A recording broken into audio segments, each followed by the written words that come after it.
Big boss Malayalam season 7-ൽ മുൻ സീസണിലെ അപേക്ഷിച്ചിട്ട് 8ന്റെ പണിയായിരിക്കും എന്നായിരുന്നു ഷോ തുടങ്ങുന്നതിന് മുമ്പ് തന്നെ പ്രചാരണം. പണികൾ പലതും ഷോയിൽ നടക്കുന്നുണ്ടെങ്കിലും മുൻകാല സീസണുകളോട് അത്ര പോരാ ഈ സീസൺ എന്നാണ് പലരും അഭിപ്രായപ്പെടുന്നത്. മുൻ സീസണുകളിൽ വളരെ പെട്ടെന്ന് തന്നെ മത്സരാർത്ഥികൾക്ക് ഫാൻസിനെ ഉണ്ടാക്കിയെടുക്കുവാൻ സാധിച്ചിട്ടുണ്ട്. ഇത്തവണ അത്തരത്തിലുള്ള ഇഷ്ടം ആരോടും തോന്നിയിട്ടില്ലെന്ന് പല BB ആരാധകരും അഭിപ്രായപ്പെടുന്നത്. നിലവിൽ 18 മത്സരാർത്ഥികളുടെ ഇതുവരെയുള്ള പ്രകടനം വെച്ച് ബിഗ് ബോസ് ആരാധകർ നൽകിയ അവലോകനം ഇങ്ങനെയാണ്. അനീഷ് ഷോർട്ട് ടെമ്പർ ആണെങ്കിലും ജെനുവിൻ പ്ലാനർ ആണ്. അനീഷിന് പെട്ടെന്ന് ദേഷ്യം വരുമെങ്കിലും അദ്ദേഹം ഇടപെടുന്ന വിഷയങ്ങളൊക്കെ പ്രേക്ഷകർ പറയുവാൻ ആഗ്രഹിക്കുന്ന കാര്യങ്ങളാണ്. ആദ്യ ആഴ്ചയിൽ അനീഷിനെ എല്ലാവരും അണ്ടർഎസ്റ്റിമേറ്റ് ചെയ്ത് തെറ്റായിപ്പോയെന്ന് പിന്നീട് എല്ലാവർക്കും മനസ്സിലായി. പിന്നീട് കൃത്യസ്ഥലങ്ങളിൽ വ്യക്തമായ നിലപാടാണ് അദ്ദേഹത്തിന് ഉള്ളത്. ഫാൻസിനെ ഒന്നും അധികം ഉണ്ടാക്കുവാൻ അനീഷിന് കഴിഞ്ഞിട്ടില്ല. നിലവിൽ ഏറ്റവും പ്രിയപ്പെട്ട കണ്ടസ്റ്റന്റായി മാറിക്കൊണ്ടിരിക്കുകയാണ് അനീഷ് ഇപ്പോൾ. അടുത്തതായി പറയാനുള്ളത് ആദില നൂറ. നല്ല കുട്ടികളാണിവർ. വലിയ വായിൽ എല്ലാവരോടും ഫെമിനിസം പറഞ്ഞ് ആക്റ്റീവ് ആകുമെന്നാണ് എല്ലാവരും വിചാരിച്ചത്. പക്ഷേ പറയേണ്ട കാര്യങ്ങൾ വേണ്ട സ്ഥലത്ത് മാത്രം കൃത്യമായി പറഞ്ഞ് മുന്നേറുന്ന നല്ല പ്ലേയേഴ്സ് മാത്രമാണ് ഇവർ. രണ്ടുപേരും ഇത്തിരി കൂടെ ആക്റ്റീവ് ആകാനും ഉണ്ട്. അക്ബറിനെ എല്ലാവരും അറിയപ്പെടുന്ന നല്ല പാട്ടുകാരനായിട്ടാണ്. നിലവിൽ ആർമിയൊക്കെ ഉള്ള അക്ബർ ഗെയിം ഇതുവരെ ആവറേജ് മാത്രമാണ്. കുത്തിത്തിരിപ്പാണ് അദ്ദേഹത്തിൻ്റെ മെയിൻ ജോലി, പിന്നെ തെറിവിളിയും. അക്ബറും നല്ല പ്ലെയർ കൂടിയാണ്. നിലവിൽ അപ്പാനി ശരത്ത് ഏറ്റവും ഫാൻസ് ലഭിച്ചിട്ടുള്ള ഒരാളാണ്. ഹൗസിൽ ഏറ്റവും പ്രശസ്തൻ. പക്ഷേ അദ്ദേഹത്തിൻ്റെ ഗെയിം അധികം ആർക്കും ഇഷ്ടപ്പെട്ടിട്ടില്ല. അനീഷ് ആദ്യത്തെ 2 ആഴ്ച വെറുപ്പിച്ച അനീഷ് ഈ ആഴ്ച മിന്നുന്ന പ്രകടനമാണ് കാഴ്ചവെച്ചത്. അതിലൂടെ പ്രത്യേകിച്ച് പ്രീതി നേടിയിട്ടുമുണ്ട്. അനീഷ് റിപ്പീറ്റായി പറയുന്നത് ലാലേട്ടൻ പറഞ്ഞിരുന്നു. അതിനുശേഷം 3 ദിവസം സാഡായിരുന്നു അനീഷ്. പിന്നീട് അദ്ദേഹം തിരിച്ചു വന്നു.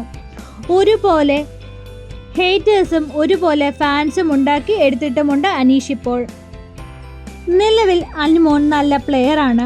നിലവിൽ ഹൗസിൻ്റെ കണ്ടന്റ് എഞ്ചിൻ അനുമോളുടെ കയ്യിലാണിപ്പോൾ. കടുത്ത നെഗറ്റീവ് ഗെയിമറാണിപ്പോൾ.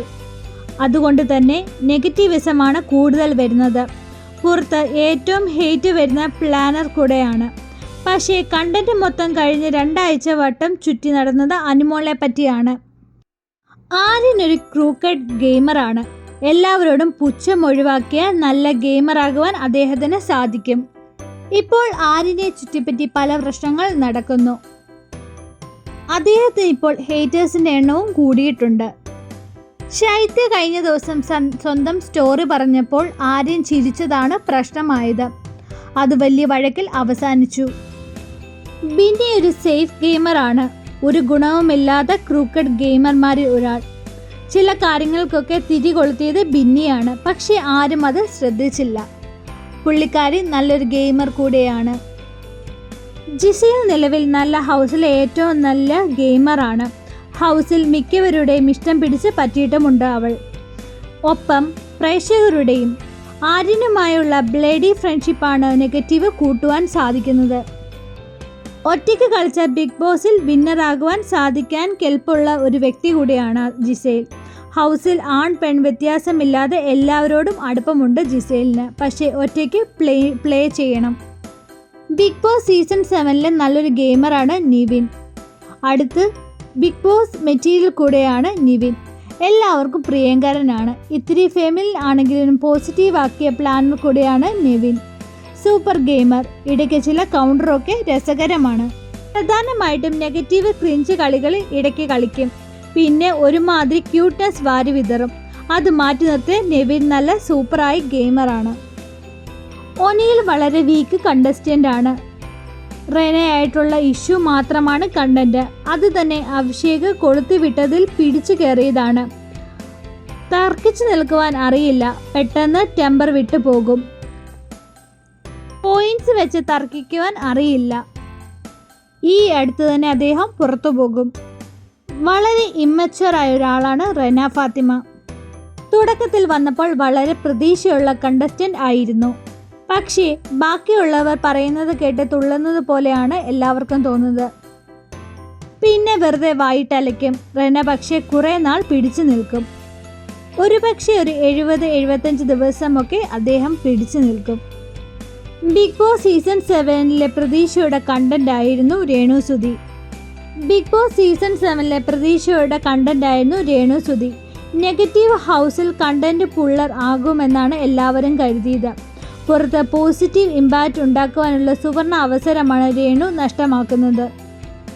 എങ്ങനെയെങ്കിലും പുറത്തു പോകണമെന്നേ രേണുവിനുള്ളൂ. വേഗം പുറത്തു പോകും. കലാഭവൻ സരിക പാവമാണ്. ബിഗ് ബോസ് മെറ്റീരിയൽ അല്ല. അൻമോൾക്കെതിരെ ലാലേട്ടൻ വന്നപ്പോൾ പറഞ്ഞത് മാത്രമാണ് ആർജവമായി തോന്നിയത്. ഗ്രൂപ്പുകളിൽ പോയി ഇരിക്കും, വെറുതെ സമയം കളയും, വേഗം പുറത്തു പോകും. സ്വയം പൊങ്ങുക എന്നതാണ് ശാരികയുടെ മെയിൻ ഹോബി. മോശം കണ്ടന്റായിട്ട് തോന്നിയിട്ടില്ല. വെറുതെ സ്വയം വലിയ സംഭവമാണെന്ന് ധരിച്ചു നടക്കുക ഒരു കണ്ടന്റ് അല്ലേ. പ്രേക്ഷകർ പ്രതീക്ഷിച്ച പോലെ കണ്ടന്റ് ഒന്നും ഉണ്ടാക്കുവാൻ ശാരികയ്ക്ക് സാധിച്ചിട്ടില്ല. ഒരു കാര്യമില്ലാത്ത പ്ലാനറാണ് ശൈത്യ. അനുമോളുടെ വാലിൽ തൂങ്ങി നടക്കുന്നതാണ് മെയിൻ ഹോബി. ഒറ്റയ്ക്ക് നിന്ന് കളിക്കുവാൻ കെൽപ്പില്ലാത്ത പ്ലാനറാണ്. വേഗം ഔട്ടായി പോകും. കുലപുരുഷൻ ഇമേജ് ഉള്ള ഷാനവാസ് ആ കുലപുരുഷൻ കളി നിർത്തിയാൽ നല്ലൊരു പ്ലാനറാണ്. ഒറ്റയ്ക്ക് നിന്ന് സംസാരിക്കാൻ കഴിവുള്ള കിടിലൻ പ്ലാനറാണ് ഷാനവാസ്. ജെന്യുവിനായിട്ടാണ് പല കാര്യങ്ങളും അവിടെ ചെയ്യുന്നത്. കണ്ടന്റ് മേക്കറാണ്. അനീഷിനെ അപമാനിക്കുന്നത് ഇത്തിരി ഓവറാകുന്നുണ്ട്. അത് നെഗറ്റീവ് ആകുന്നതേ ഉള്ളൂ. കണ്ടന്റ് ഉടനീളം ക്രിയേറ്റ് ചെയ്യുന്നുണ്ട് ഷാനവാസ്. നല്ല കണ്ടസ്റ്റന്റ് ആണ് അഭിഷേക്. അഭിഷേകിനെ എല്ലാവരും അറിയപ്പെട്ടത് ടിക്ടോക്ക് വഴിയാണ്. അദ്ദേഹത്തിന് കാലുവയ്യെങ്കിലും അദ്ദേഹം ചെയ്യാത്ത കാര്യങ്ങളില്ല. നമുക്കൊരു നല്ലൊരു മോട്ടിവേഷനായിട്ട് തന്നെ അദ്ദേഹത്തെ എടുക്കാം. ബിഗ് ബോസ് ഹൗസിൽ ഇപ്പോൾ അദ്ദേഹം നല്ല ഗെയിമാണ് കാഴ്ചവെച്ചുകൊണ്ടിരിക്കുന്നത്. നല്ല ഗെയിം പ്ലാനിങ്ങും ഉണ്ട്. എല്ലാ കാര്യത്തിലും നല്ല പോസിറ്റീവായിട്ടുള്ള തീരുമാനങ്ങളാണ് അദ്ദേഹം എടുക്കുന്നത്. നിങ്ങളുടെ അഭിപ്രായം എന്താണെന്ന് വെച്ചാൽ കമൻറ്റ് ചെയ്യുക.